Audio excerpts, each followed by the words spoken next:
High, আসসালামু আলাইকুম। একদিকে জাপানের মতো উন্নত দেশের নাগরিকত্ব, অন্যদিকে বাংলাদেশের লাল সবুজে জার্সি। একজন তরুণ ফুটবলারের সামনে ছিল এই দুই পথের যে কোনো একটি বেছে নেওয়ার সুযোগ। অনেকেই যেখানে স্বপ্ন দেখেন জাপানের মতো ফুটবল শক্তিধর দেশের হয়ে খেলার, সেখানে এক জাপানিজ ফুটবলার ঠিক উল্টো সিদ্ধান্ত নিতে চলেছেন। বাংলাদেশের হয়ে খেলতে প্রয়োজনে ছেড়ে দিতে প্রস্তুত জাপানের পাসপোর্ট। অবিশ্বাস্য মনে হলেও এমন সিদ্ধান্ত নিয়েছেন বাংলাদেশি বংশোদ্ভূত ফুটবলার শুকি ইতোফুসা।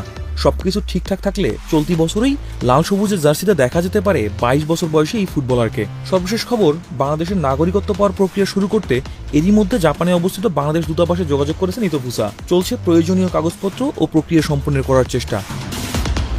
তবে বাংলাদেশের হয়ে খেলার পথটা মোটেও সহজ নয়, কারণ ইতোফুসার সামনে ছিল কঠিন এক সিদ্ধান্ত। একদিকে ছিল জাপানের নাগরিকত্ব, যেখানে রয়েছে উন্নত জীবন, নিরাপদ ভবিষ্যৎ এবং জাপানের মতো শক্তিশালী ফুটবল সংস্কৃতির অংশ হওয়ার সুযোগ। অন্যদিকে ছিল বাবার দেশ বাংলাদেশের হয়ে খেলার স্বপ্ন। আর সেই স্বপ্ন পূরণ করতেই জাপানের নাগরিকত্ব ছাড়ার মতো কঠিন সিদ্ধান্ত নিতে はい、প্রস্তুত アッサ ইতোফুসা।ラムアライコン。バングラデシュの皆様、いつも